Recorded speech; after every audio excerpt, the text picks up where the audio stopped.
Hello, welcome to On the Bench. I am your host, or the host. Oh God, I'm rusty already, Zach. It's too early. This is much earlier than we normally record. I am your host for this episode, Brendan Sinone. Nailed it. That's Zach Blostein. Hi, guys. What's up? All right, so it's going to be a busy week here for Florida State recruiting, or at least it should be in theory, unless things fall apart.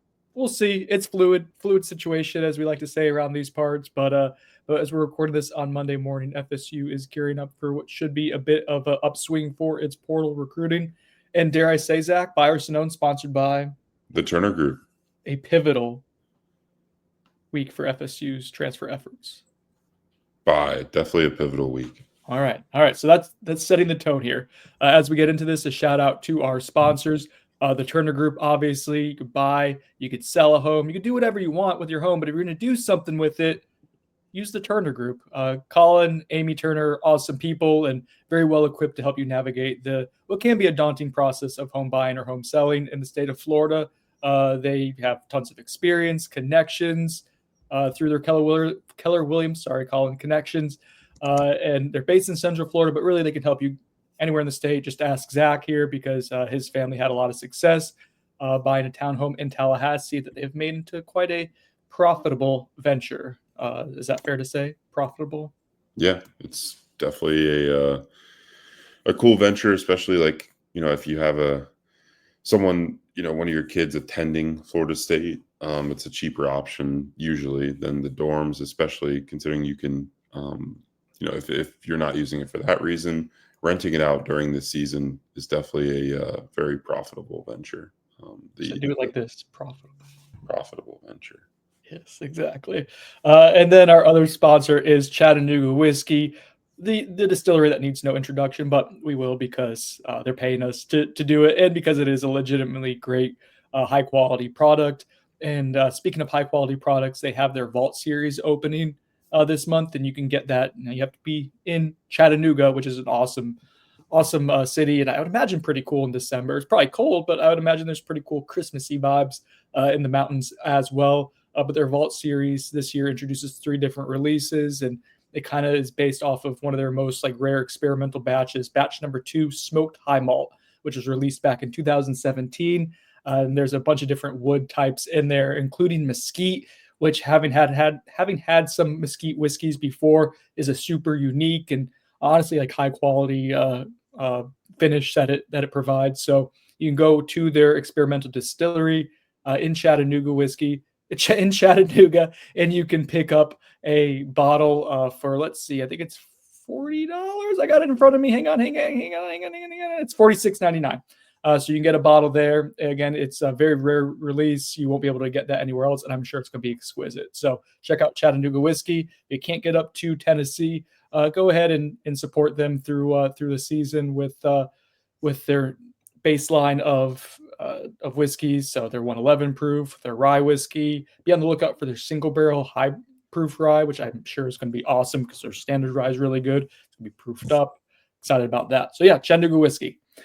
Let's get into it, Zachary. I think as we get into what's going to be a busy portal stretch here for Florida State and kind of going over portal strategy or thoughts on the early returns, because things are moving really, really fast this cycle. A week into it, FSU has its coaching staff, we believe, pretty much in place at this point. Now, they haven't announced hey, it's finalized, but I think everything the dust has settled more or less. So we now have a decent idea of what we're working with, what Florida State's going to be able to have on the recruiting trail, what it's going to be pitching to different recruits, all those things. So the final, when we talked last time, they had added Herb Hand to the role of offensive line coach. So you still had to get the wide receiver coach in place, and they do that. And it is Tim Harris Jr., who was another UCF assistant.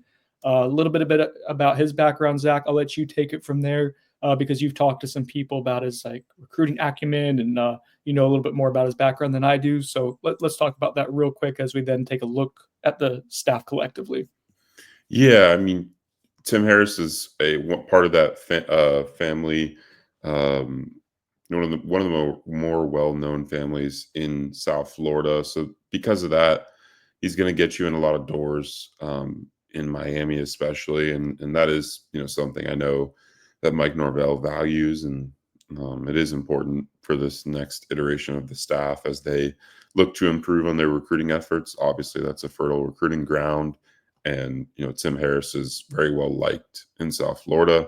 Um, someone that has been at UCF, Miami, a few other spots, but largely in the state of Florida, and that's allowed him to create a lot of meaningful relationships. And just from talking to our UCF insider Stephen Leonard, he talked about how specifically with Tim Harris, like he can get his quote was like he can get you in any door in Miami. So that'll be something that is important for Florida State, as like I said, they look and need to improve on their recruiting efforts here entering the 2026 recruiting cycle.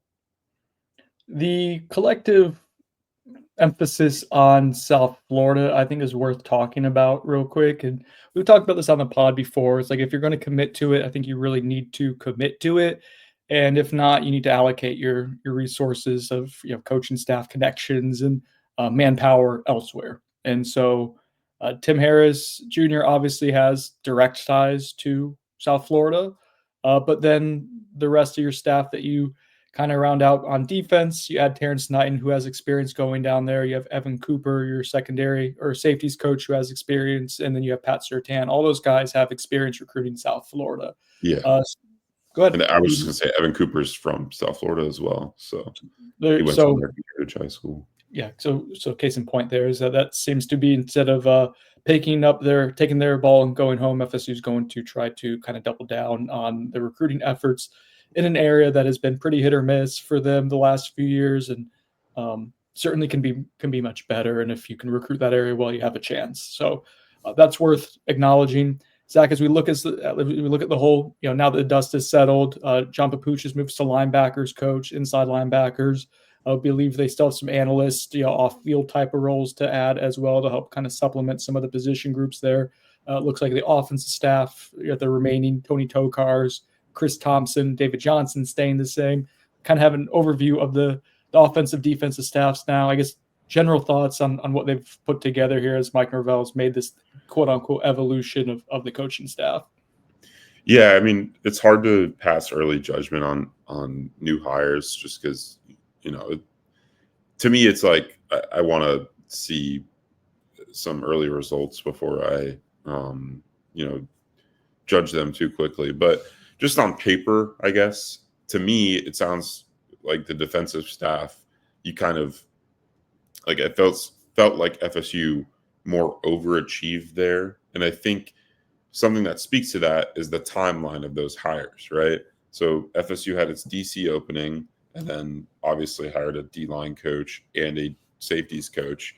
And all those were made in a pretty quick fashion. Obviously on the offensive side of the ball, Gus Malzahn was the first hire made to this new iteration of the staff right before the Florida game. But those other two positions, receiver and O-line, they weren't made until this week. So to me, I think that kind of speaks to like, hey, you were probably working through a number of options at both of those spots. And because of that, I mean, Florida State could have gotten Herb Hand and Tim Harris on their staff, like when Gus Malzahn arrived in Tallahassee, right? Or shortly thereafter. And that was obviously important considering signing day was coming up. Yeah, you had recruits asking, who's my coach going to be and stuff. So if that was your plan A, it feels like that would have had the ability to do it swiftly. Yeah. Yeah. And that's why I think it speaks to me on paper, right? Like I want to see how they perform, but it speaks to the offensive staff being a little bit underwhelming, just in the sense that like you fielded the worst offense in the country this past year. You retained 3 of the 5 members of that side of the ball. And then you add, what we think is, down the list options at the other 2 spots aside from coordinator. So yeah, I'm just interested to see how those 2, perform on the recruiting trail this offseason, because that's kind of how we'll be able to judge them until the season starts. And then obviously how those specific position groups perform and improve heading into the 2025 season. That's just, I mean, You're that's being my very on-paper thoughts. you're being very diplomatic, Zach, and I understand. I think I understand why. I think we can say that their own actions would tell you that this wasn't the ideal offensive coaching staff. Doesn't mean it's going to be a bad one. Like that, like, Yeah, nuance to this. Like Herb Hand comes with a pretty respected acumen. Tim Harris Jr. To when you talk to Stephen Leonard, like does have a high recruiting background to him, or at least a solid one that can help you out a little bit. And so like that's not to say this was whiffs or whatever. That's not what I'm saying. But we know based on timeline, and we know from our own reporting that this was not the ideal Plan A group. And so we do have that. And I don't even know if it was Plan B. Like we know with the wide receiver job, the reporting on Noles 24/7 of that was that they actually, and there was multiple offers that were out there, and they circled back around to one of the candidates and Marcus Davis, and finally it was Tim Harris Jr. And that's okay. Like that stuff happens, and they were very ambitious with these hires. Like Marcus Davis pulling him from Auburn would have been huge. If the offensive line coach from Oregon was a guy that was actually considering the job, that would have been huge. Like so, what you were doing was you were swinging for the fences, and it was ambitious.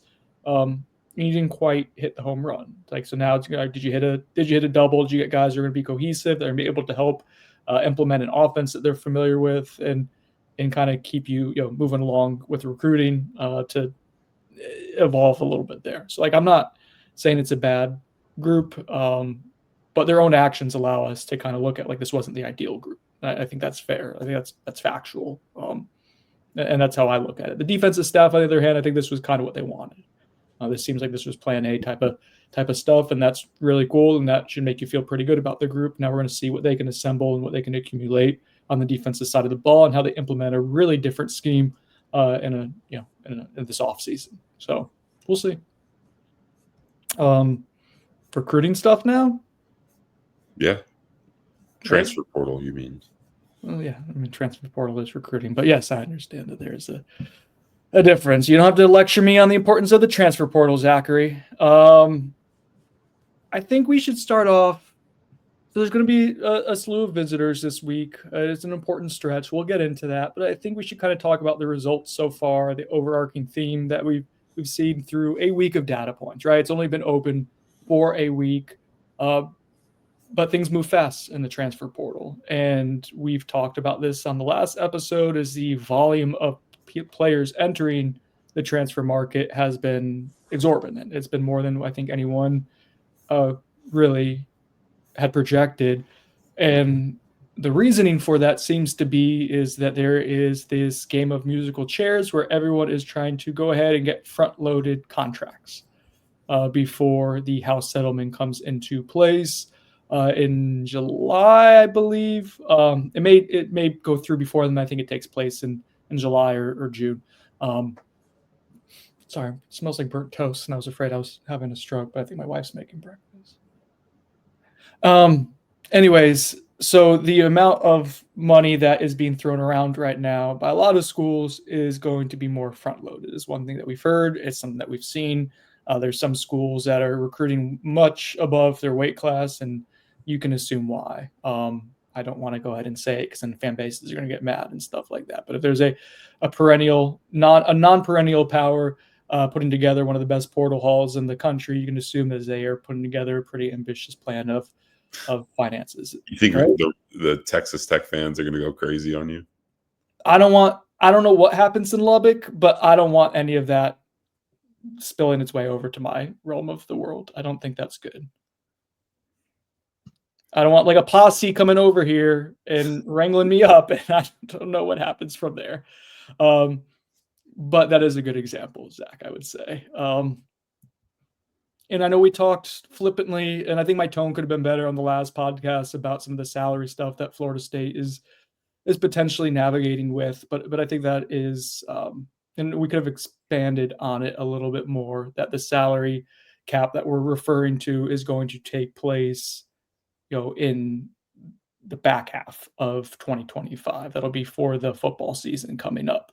But some schools are go ahead and everyone's going to be operating under that salary cap, and then we'll have the ability to add NIL through a clearinghouse, but it'll probably be a highly structured process of how much NIL you can add. I did talk to one college coach, not at Florida State, who said that he thought NIL would still be a pretty serious entity in the way the new format is going to work, but for like the top maybe 5 to 10 players on your roster. But we know from what we've seen in past years, the top 5 to 10 players in your roster, you're generally paying well into 6 figures, maybe some pushing 7 figures. So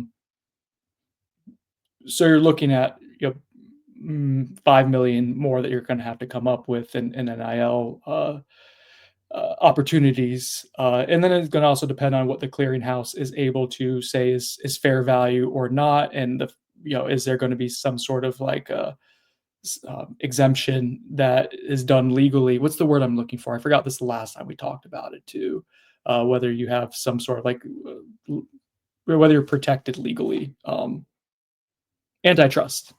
Thanks for helping me out there, Zach. I got to figure out whether there's going to be some sort of antitrust in place to prevent a lawsuit if someone signs a $1 million NIL deal with a local car dealership, and the clearinghouse comes in and says, well, that's not fair market value for that specific entity. Can you deny them that or not? If there's antitrust in place, you can deny it to them. If not, then so there's still other things to be worked out. Point being is that there's a salary cap in place or there will be a salary cap in place for the back half of the season. But a lot of schools are front loading contracts. I think Florida State would be doing some of that. I'm not entirely sure, but it's not matching what we're seeing from other schools so far. I think that's fair to say. Yeah. Is that accurate, Zach?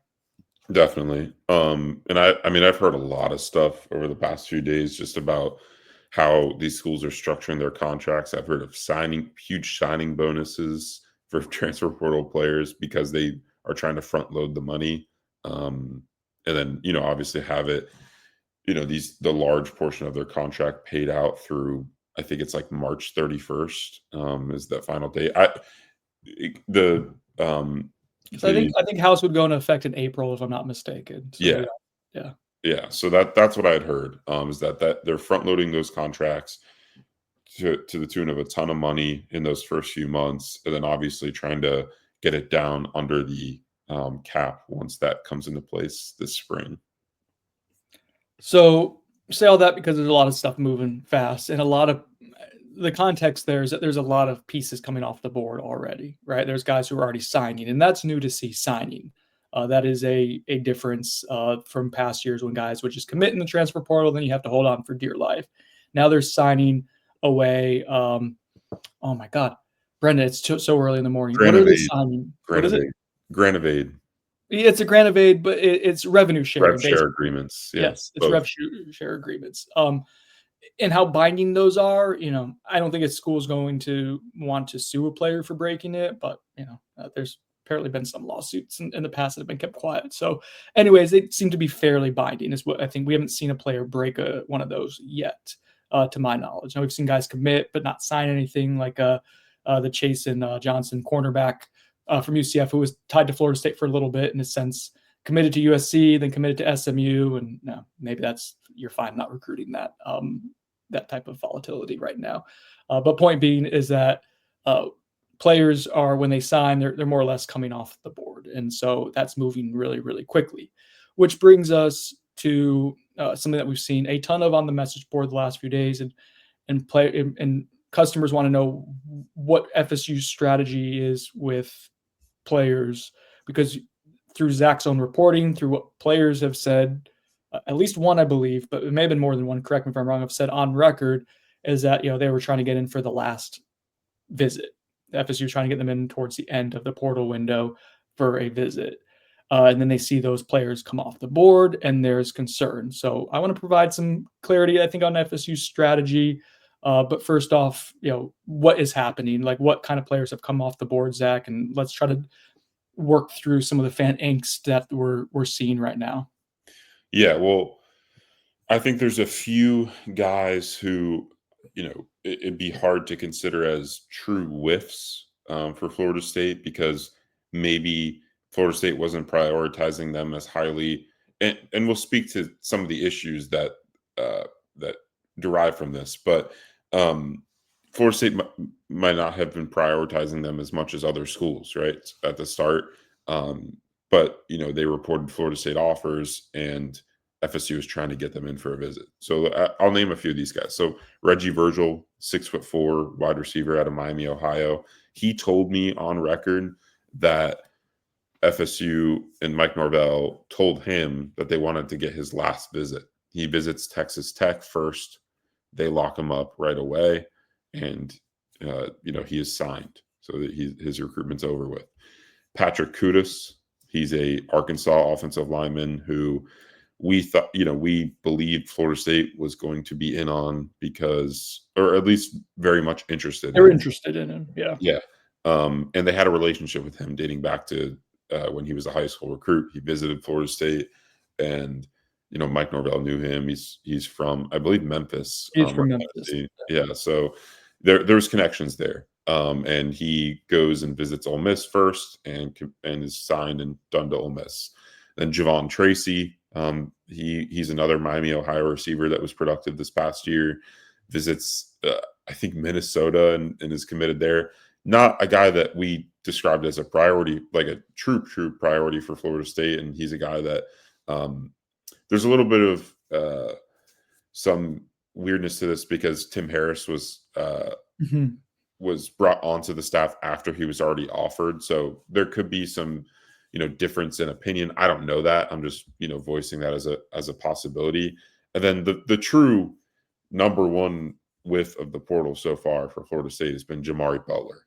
The Nebraska defensive lineman who entered the transfer portal around the same time that FSU's new DC, Tony White, left Nebraska. Connecting dots back then and talking to sources around that situation, it seemed very, very likely that Jamari Butler was going to follow Tony White and his defensive line coach, Terrence Knight, into Tallahassee. We had kind of grouped him, and then the guy we'll get into in a little bit, James Williams, another Nebraska edge rusher, as guys that were very likely to join their former coaches at their new institution in FSU. Well, this is where I think they've made the biggest mistake, which was thinking that they'd be able to, because the idea was that they would host these guys. So these guys were, Jamari Butler was scheduled to come to Florida State on Sunday, like this, that just passed. And then James Williams starts his visit on Monday. I mean, these guys were in the portal a week before it even opened. And FSU, the new coaches decided to wait until this week to host them, allowing those two, especially Jamari Butler, to take visits to Texas A&M and LSU. And I think the thought was that they were, they felt so good about them ending up at Florida State that it, didn't matter if they took visits. Well, when you take visits to SEC programs and schools that are offering a ton of money to try and upgrade their roster, things can happen, right? You're not just taking visits to take visits. Like a high school recruit might just be going to USC for the weekend to go get, wine and dined and have a good time, right? It's not the case for portal players. You mean for that to rhyme? This is a business in the portal. Very much like these kids are not. I mean, aside from a few things on a visit that they're paying attention to, they're all one-day visits for a reason. They're negotiating windows, and the staff allowed these two guys, and specifically Jamari Butler, to go to Texas A&M and LSU, who are both, two of the top spenders in the portal this cycle. And that's their first big mistake that was, very evident, I guess, so far is losing Jamari Butler. And, something that's been brought up on the board, which I agree with, is that, if you look at Jamari Butler's impact at Nebraska over the last 5 years, it hasn't been profound, right? Like he's not some elite player that is, just devastating to lose. The issue is that Florida State. I don't like the fan. Like, oh, he's not great. Like, that's not the point. He's a guy that you want. Exactly. We're judging not that they just wanted, but they I felt like they counted on getting. And for that reason, they eliminated themselves from other recruitments that they should have been in on if they had known that this wasn't a for like if they had known this was not a for sure possibility of happening. Um, and I think that's where the issue lies. And that's why we view it as a big deal, because you didn't go in on those plan B edge rusher types in the portal right away. And with how the portal is structured this year, those first visits matter a ton. So when you lose out on those options early on in the portal because they're visiting other schools and locking up with those schools before they can even consider you after the news of Jamari Butler, that's where the issue lies. And that's why, you know, on the message boards and, you know, in our stories, like, we reacted the way we did because we viewed it as a big deal. This is a guy that Florida State thought they were getting, then they did it, and now you have to kind of, you know, find new options to turn to. And there aren't a ton of great, you know, options, but that have not, you know, guys, there's a lot of solid players that have come off the board already. So that, I guess that was the point I wanted to get across. Yeah, the real reason why you're frustrated is we were playing CFB 25 when news of that broke, and you were in Nebraska. And you were trying to figure out the 3-3-5 defense, and you're really excited to play with the new players. And then that happened while you were playing, and then I beat you. I think that's really what the crux of the angst that we're hearing is. One of these days, we have to record you when you play college football 25 to Uh-huh. show people just how much of a freak you turn into when you play that game. I thought I was very kind to you during this game. I was like, good Yeah, pass that, set. that was like the most tame, and you were still very odd. But just when we get into our real dynasty league games, that's when things get serious. You start getting very nervous, start running your glitch plays. Oh, yeah, Mister, you ran a 65-yard touchdown off of a glitch play to keep that game close the other day. Whatever. No one wants to hear about that. No. No, no, no. Maybe they just got a glimpse of You're that. not honorable. Shout out, Dane. So the Jamari Butler stuff is frustrating. I do want to try to separate it from the entire portal approach so far, or at least clarify some of it, because I think the belief on what we're seeing, like what we've seen, there's multiple threads on the message board, and I think to address it is FSU's not, for the most part, intentionally waiting to get players on campus. Now they thought they could weather the storm with the visits here with Butler, and that was tactical. That was a blunder. I mean, you missed on that one. With Virgil, the wide receiver from Miami, Ohio, I think you didn't have a wide receiver coach in place yet. I don't think he was a super high priority for you at the time, and you were okay losing him at that time. So you're okay with him setting later visits. I mean, ultimately, like, they want to get first visits. If you're not getting the first visits, I think that might be. I mean, you're trying to fit into schedules, but I mean, you're coming off of a 2-win season. Like, I think that is part of what we're seeing, Zach, is you would love to get the first visits and shut stuff down right away. Would be great. You're kind of at the mercy of the market right now, and Texas A&M and LSU of the world have probably are operating with a higher budget than you are, to be frank, and they are also, you know, in a better position as programs than you are right now. And I mean, I'm shrugging my shoulders for the listeners. Yeah, that's just kind of the waters you're swimming in right now. So that's part of, I think, what we're seeing now.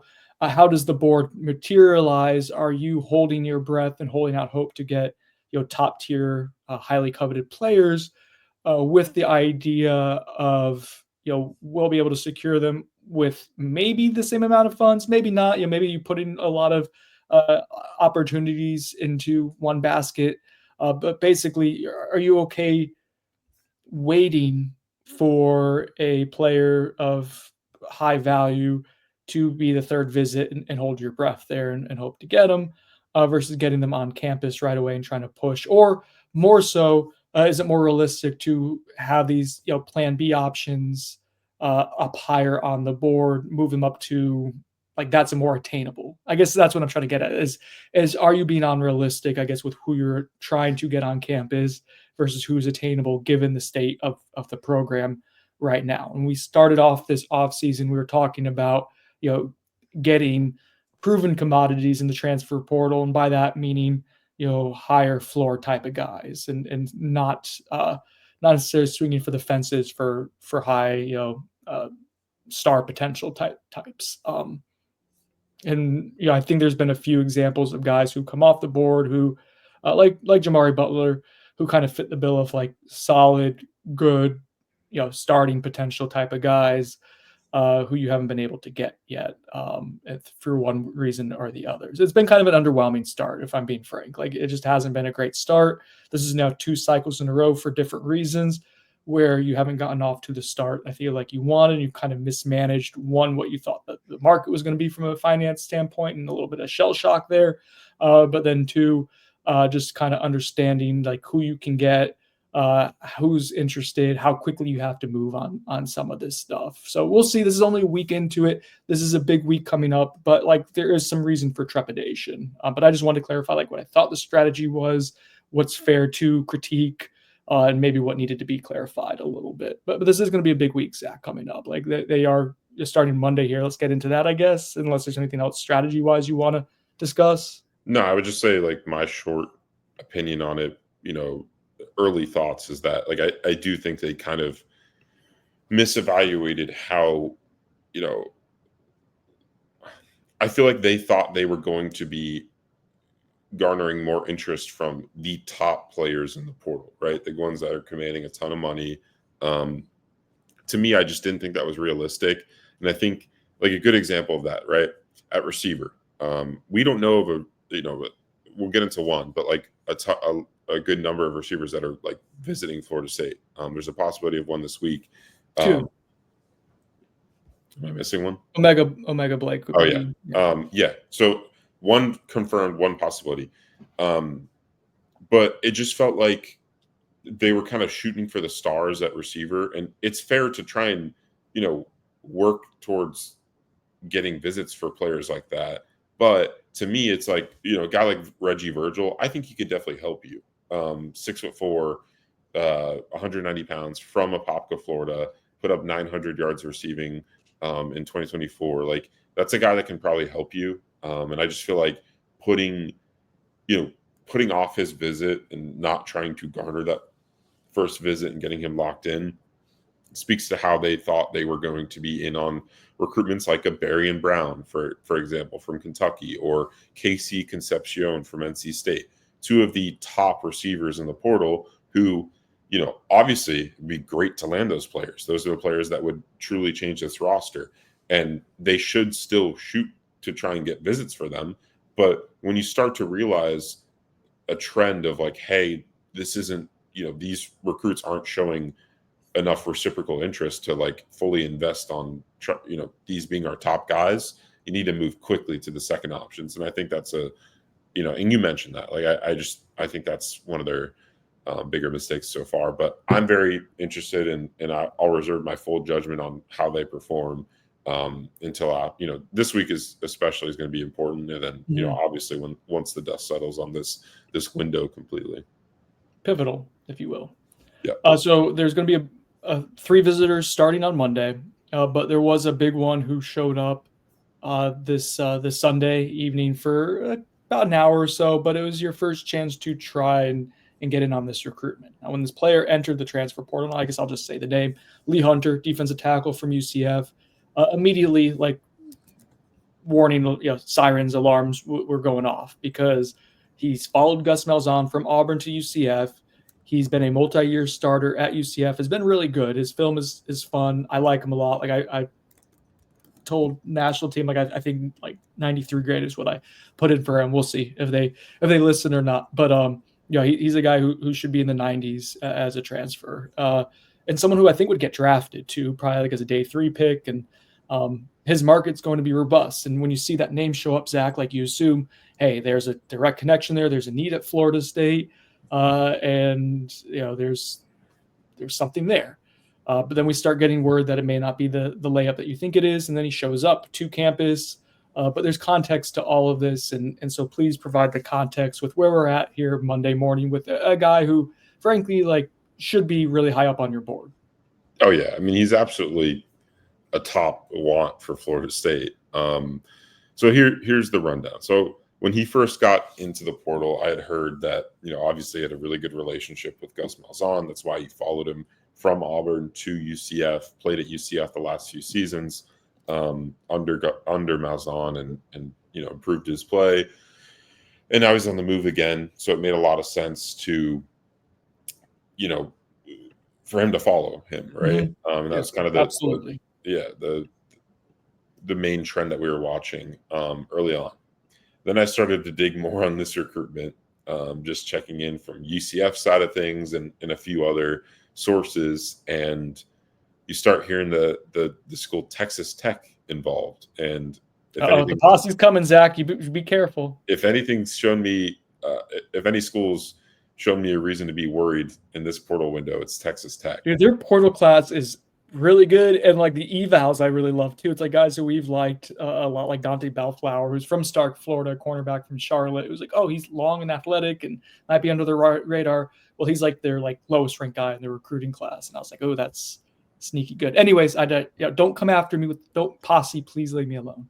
I like what you do. Go get them, Red Raiders. So you start hearing a supposed alleged offer of close to $2 million for Lee Hunter.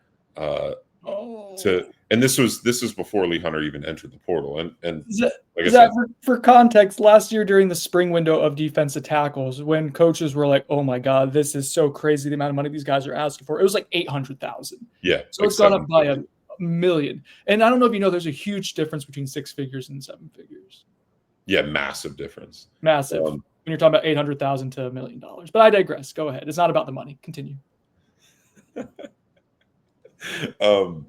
So that was the name. That was the school I'd heard before Lee Hunter started taking visits. It surprised me. And honestly, I think it surprised much of the coaching staff, aside from maybe a few select people in the building, that Lee Hunter showed up in Tallahassee on Sunday. Interesting. And just for context, this was not a real official visit. This was he just graduated from UCF, driving home to Mobile, Alabama, and stopped by FSU's facility to, quickly meet with Mike Norvell, Gus Malzahn, and Terrence Knighton.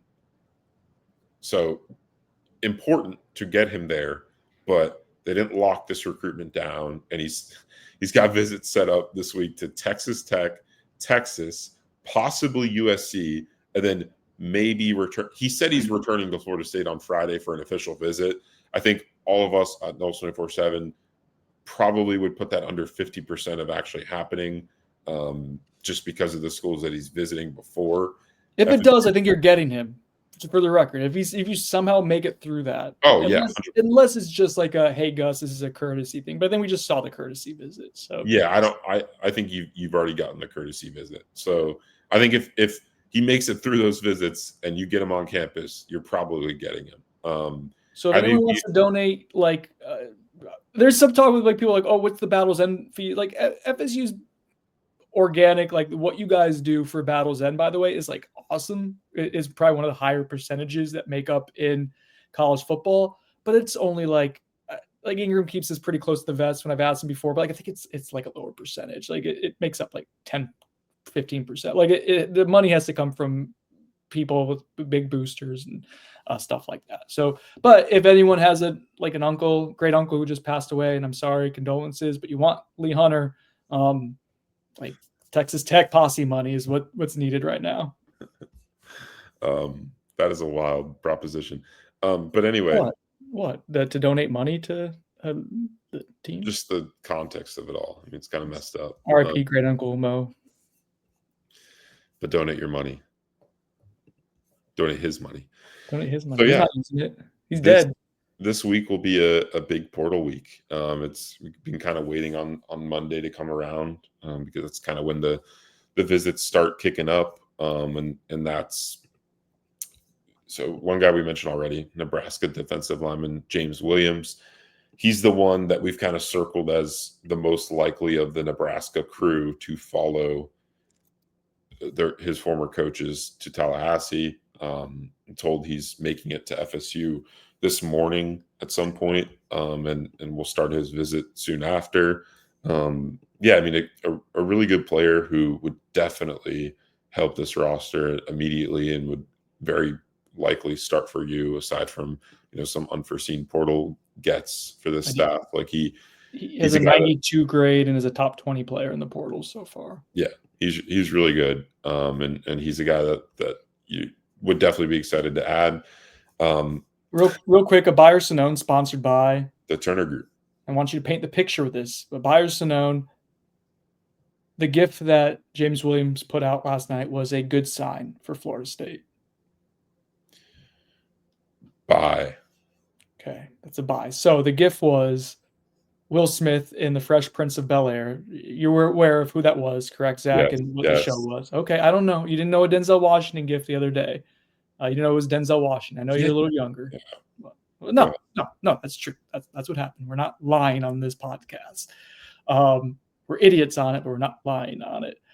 Anyways, it was the Will Smith in the series finale of him going ahead and kind of being the last one in the family mansion, basically, hands in pockets and soaking it all in. He's the only one left. So you think that's a good gift for Florida State when it comes to James Williams? Okay.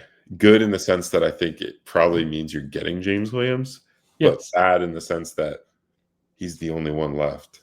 Well, yeah, we've talked about it. The process hasn't been ideal, but if there was one guy, I give Clay Fink credit. He said this weeks ago. I don't want to bump up the Clay Fink ego here, but he said there was one guy that was going to be that you can get from that Nebraska defense. It was going to be James Williams because of what he can be. So Yeah, he's got this two. is a big one. This is what, and Zach and I talked about this on the phone the other day. It like the bare minimum was to go ahead and get James Williams and Jamari Butler. I think to feel like that was the starting point of like, okay, if you get those guys, you did it well there. Now you're only looking at one, and this is a big one to get, but you're already kind of operating at a deficit. So this is like this has to happen for you to feel decent about your defense for 2025, I think. Yeah, no, absolutely. Got to lock that one up.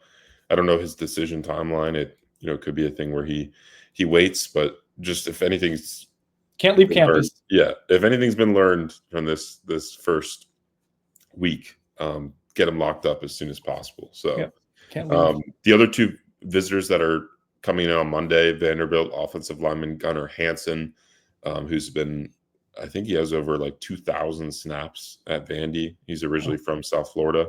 Oh, if Alex Atkins was still here, that it's 2,000 snaps would have been very, very, very valuable, I would say. No, I'm legitimately curious how her band is. Does experience what level does experience matter? But wasn't something that was super valuable for context for the last regime. No. I got some good stuff on Herb Hand's O-line evals. I was told he loves basketball players who have converted to football for his offensive tackles because I think the footwork and athleticism, like you said, and then his interior guys, he likes maulers who can move a little bit. But yeah, so another offensive lineman who I think we're collectively pretty high on that's coming in on Monday that we confirmed yesterday was Arkansas offensive lineman Addison Nichols. Yeah, he's good. His film is fun. AB watched both of those offensive linemen, both the Vandy and the Arkansas. He's their starting center from this past year and was a rotational player at Tennessee and reserve player at Tennessee before transferring to Arkansas, and now he's back in the portal. Think he can definitely help you. Sophomore, I think, so younger. He's 6'5", like 2 years. Yeah, so he's bigger. He has multiple years of experience. PFF grade was 71, I think, in the SEC, and his play got better as the year went on. It did hurt my feelings to see, was it Kutas, right? Is that who the left guard was when he got inserted into the lineup? And I was watching some of the film later in the season, and he elevated them a ton. Like that's the dude on that offensive line. But Addison's good. Yeah. No, he definitely help you. He's already visited SMU, he told me, and does not know of any visit plans aside from Florida State. Shut it down. Yeah, got to shut that one down. And then you move into Tuesday. You got 3 more visitors coming in. Another offensive lineman who played for Herb Hand at UCF, and Caden Kittler, who was also their starting center. So is snapping important to you, Brendan? Because clearly Buyer Sonone is snapping important. Hard buy. seems like Florida State is prioritizing the center position this week, trying to Music get to my ears. their center of the future, or at least the near future. And then you move into the receiver name that we had talked about a little bit earlier, Omega Blake. I love the Awesome name. name. Yeah, Awesome name. awesome name. He is one of the top deep threat, big play receivers in the country. He averaged 25 yards a catch this past season, which is insane. That's crazy. Uh, 32 receptions for 800 yards and 9 touchdowns. Yeah, I mean, this was his breakout year. Six That foot two, was 100, second last 180 year. pounds. He spent the previous 3 seasons. He's at Charlotte, and he spent the previous 3 seasons at South Carolina. He's actually visiting South Carolina on Monday, which worries me a little bit. But he did say he's planning to make it to Florida State on Monday night to And start his. he's a South Carolina native. There's just a little Yeah, bit more context. So like we will see. yeah. He didn't do much at South Carolina. Transferred out, had a breakout year, and now they want him back. Yeah. So it feels a little, that could be something to watch. But yeah, I mean, right now he's scheduled to be at Florida State on Tuesday. I think he's a guy. From what we know publicly, he was the first guy that new receivers coach Tim Harris offered in the portal. Tagged him in the tweet of his offer, and talked to Omega, and sounds like they had a good conversation, and immediately set up that visit. I think Arkansas is also in the picture for him. And then the last guy that's coming in, real quick, some context on just for what his like the explosiveness as a receiver is, the 24 and change that he's averaging. Tamorian Terry, when he was here, regarded as elite deep threat, was at 21 yards a reception. This is an extra 4 or 5 yards per catch, which add that up through the course of a game. Like just 25 yards reception is absurd. Sorry. Absolutely. No, I agree. And then the last guy on Tuesday that we have scheduled to come to Florida State is Louisiana tight end Terrence Carter. I don't remember if we talked about him already, but he's a guy that Brendan and I watched film on and really liked, especially the receiving upside of him.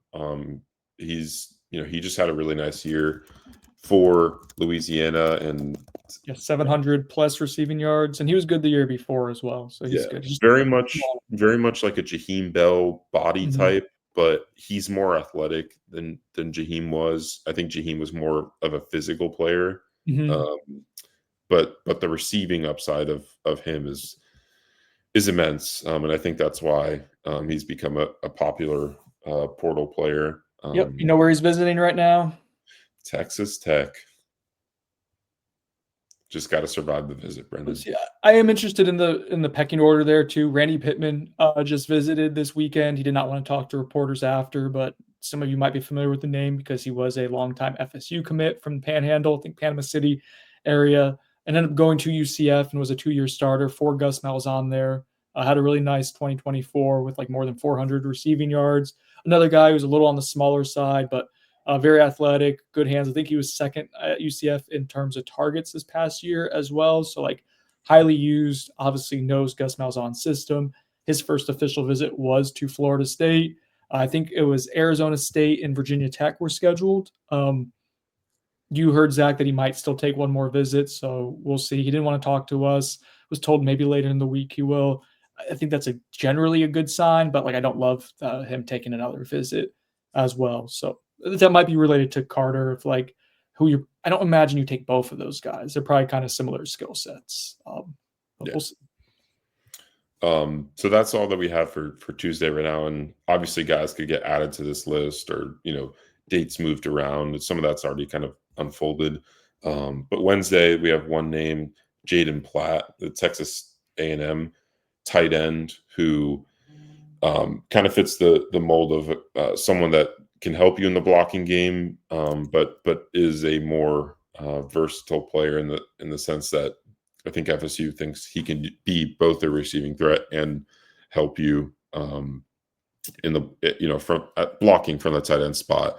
FSU he's 6'5", 260. He moves well at that size, but the physicality, there's a long way to go, and I think you need to reshape the body. He has an 89 grade So he's a top 5 tight end in the portal right now. I don't love him for what it's worth, but that's also a project type of deal too, because he's a redshirt freshman right now. Yeah, I think he'd have 3 years left, and didn't play much at Texas A&M, but FSC is very familiar with him because they recruited him out of high school, and they think that they at least want to get a look at him on campus, and he'll visit this week. Yeah, I mean it's interesting that they're hosting a lot of tight ends, and we felt pretty good about that room, exiting the season just because of the young pieces you have there. But with the fact that Amari Williams is also likely going to be playing defensive end for you heading into next season, or at least giving that a shot. And you've lost, I think, 3 tight ends now to the portal, and Jackson West, Brian Courtney, and Jarrell Powers. It makes sense to add numbers at that spot. And there are some quality options, like we've mentioned, like a Randy Pittman or a Terrence Carter that would help you in trying to create more weapons in this offensive system, which lacked them in 2024. So I don't hate it. Just an interesting development. And then on Friday range, it sounds like that's when Deuce Robinson, the former 5-star wide receiver who signed with USC at a high school, could visit Florida State.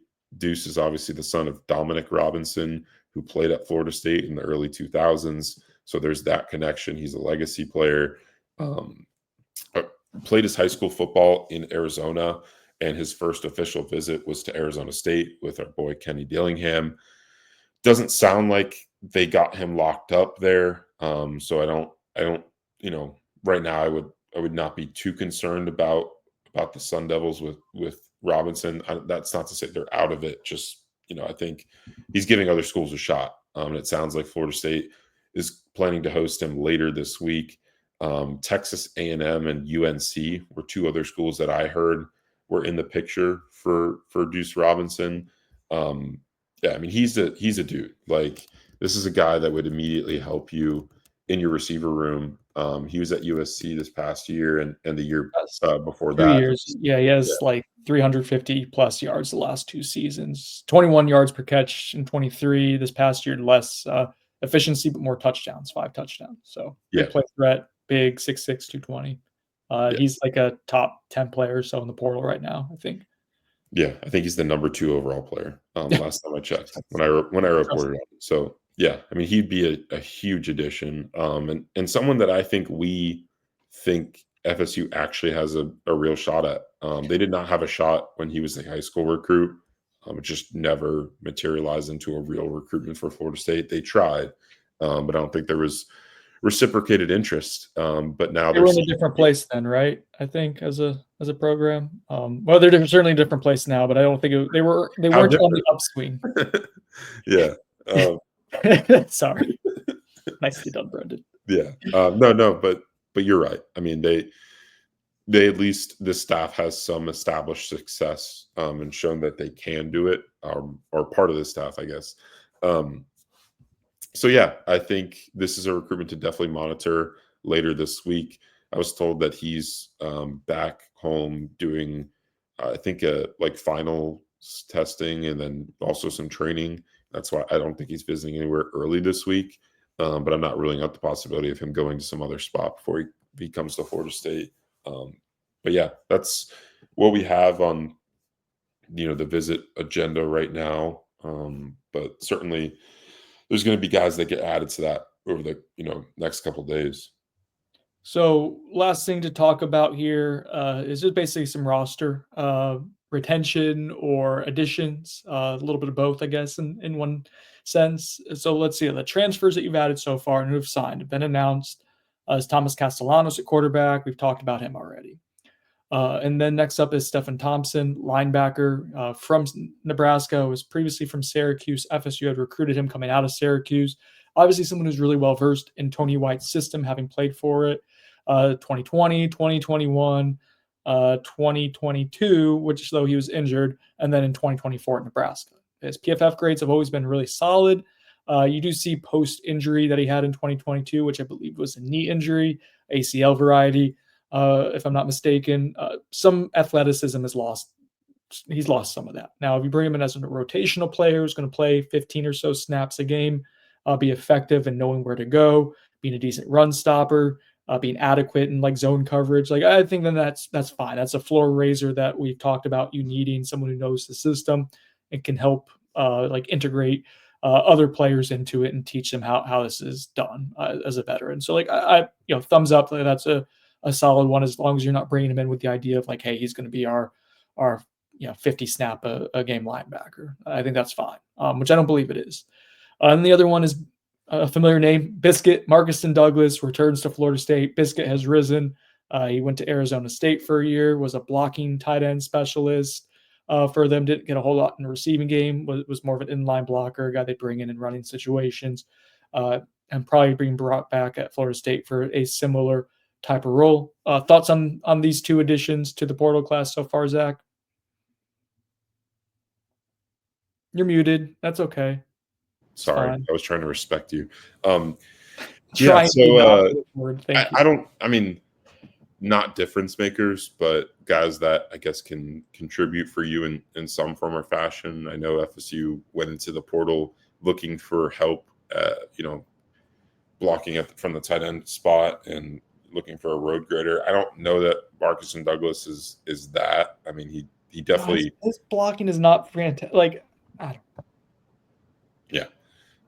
There's familiarity there, and I think that's largely the reason why they took him, and probably not a super expensive endeavor, and I'm sure that's part of it. But yeah, I mean But this is a guy you were okay a year ago leaving, and he left the program. And I know it's not the same as some of the shenanigans, the renegotiation stuff that happened, some other players a year ago. Like, I know it's not the same.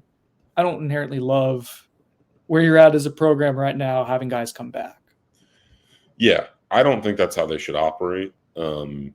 Especially guys who left for like other power, like CJ Campbell coming back would have been one thing. He was a walk-on who went to get a scholarship at a group of 5 program, and he signed with Rutgers. But like that, I would have been okay with.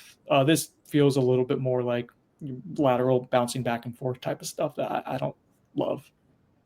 Yeah, I can understand that. And right, like I don't think any of these takes so far, aside from possibly Castellanos at quarterback, are guys that are going to massively contribute for you this year. That they shouldn't be, right? Or else we'd be pretty worried. They wanted a blocking tight end. I don't know if Biscuit is their blocking tight end, but he's not particularly great at blocking. Like what was PFF grades in blocking last year? I think low 50s. Yeah, so that's an average is 65 is like a solid average. 55.3. So he's below average and the one thing you need him to be good in. Yeah, I mean, okay. I don't love it, I guess is what I'm saying. It's fine. Like, listen, if he's like your fourth tight end, I don't want to. My new motto is if I see something, say something. And there were times where I would say stuff, and there were other times in last year where I wouldn't say stuff. And it's because I gave the benefit of the doubt to a coaching staff. What's the eye roll for? There's like a dog barking outside. Oh, okay. I thought it was me that you were eye rolling, and I was getting sensitive. That too. Anyways, I digress. Like if there's something that I see that doesn't make a lot of sense to me, I feel obligated at this point to be very transparent about it. And to be fair, how come you didn't warn us about this before the season? I don't know. Tomahawk Nick 72425. If that's a real user, I apologize. I wasn't going after anyone. He's gonna be devastated. Honey, so don't send my name. What anything else on the portal? Omar Graham. Did we talk about him returning last week? I can't remember. I don't know if we even talked about him leaving. Maybe. I think we did. It's been a blur. So Omar Graham exited FSU's program, entered the transfer portal. He returns. If we've already talked about this, I apologize. You can just end the podcast now if we have. If not, he comes back. He had set up visits to Nebraska, to Kansas. Never takes him. Florida State made a concerted effort to bring him back. I know there's some people rolling eyes because you're getting flashbacks of Pat Payton in the transfer portal last year, or Josh Farmer stuff from prior years. And I don't think this is the same. Now, I don't love the idea of you taking a player who entered the transfer portal back. I think that's a bad precedent to set again where you're at culturally. I wouldn't do it. What I am going to extend the courtesy, and again, I'm trying to be fair here. If I see something, I'll say something, but I also want to be fair and professional in any critiques and provide as much context as we know. I don't think this was an Omar Graham leaving to go ahead and try to get more money. I think this was him leaving because Randy Shannon, who he really, really liked, was let go. And it was a new scheme, a new coaching staff, and wanted to explore his options. Florida State was able to convince him that, you will have familiarity with this staff by the time the season starts. You'll like them. This is the right place for you. And so I understand Omar Graham's perspective. If I were him, like I don't want people to judge him in this. I don't think that's necessarily fair because I don't think this was him trying to use the market to leverage Florida State. I do think Florida State needs to be cognizant of this approach because you want to be careful how the messaging goes to players when you see someone enter the portal and come back. There are some college programs where if a player enters the portal, done like that, and it doesn't matter the reason why. Just thank you for your time here. If we have to move on. That's our priority, or that's our precedent that we're setting. So, anyways, does that make sense where I'm at? Like, I don't want this to be an Omar Graham. Yeah. I don't want people bashing Omar. I don't think that's fair. Omar's a good kid. Like he's a guy that has been a good culture, mature presence on the defense. He's gotten better and he works hard. Like I like Omar. Yeah, I think I've been critical. I think like you said, I think it was a little bit of a miscommunication from what it sounds like, just about, I think there was some effort by someone that left FSU staff to try and get Omar to maybe follow him to another institution. And I think that, between that, Randy Shannon getting let go, like you said, and a whole new defensive scheme coming in, there was not a lot of comfort there. And, I think it all got sorted. And like you said, I agree with you in the sense that I don't think Florida State should take players back who enter the transfer portal because of the precedent it sets. And it allows, theoretically the idea of what happened last offseason to happen again, where guys can threaten to enter and force you to pay more money, especially at spots that you're weak at. They know they can get, more value because you're desperate to keep them on your roster. I think that's dangerous. And that's why, I think ideally you'd like to have all this kind of settled without, any intention to enter or actually entering the portal happening. I will say the locker room is better with Omar Graham, and that's probably where it's different. Like when you let guys come back in last year, there are players who've discussed that being disruptive, the way the process happened being disruptive to the locker room. I don't think that's what's going to happen here. So it is, again, it's not an apples to apples scenario, but I do think in terms of process and optics, like that, this doesn't need to be happening a whole lot more this offseason. Yeah, absolutely. DJ Lundy is another example of a guy who left and did use the portal to leverage a better situation for himself, which you're allowed to do as a player. Florida State is made decisions this past year that didn't help them culturally and financially. So, but yeah, Omar Graham being back, I think helps you because that's stable. So you have him, you have Stefan Thompson. You're going to try to retain Juice Cryer and Blake Nicholson. We'll see. Yeah, you're halfway through the portal cycle or so. At this point, neither have entered yet, so that's a good sign. But that would be your linebacker nucleus. Is 4 enough, I guess? Then you have the 2 younger guys as well. Yeah, I mean, that's from what I've heard, that's their plan. And something that speaks to that is, I think they could have gotten the former Nebraska linebacker Mekhi Byer, I think is how you pronounce it.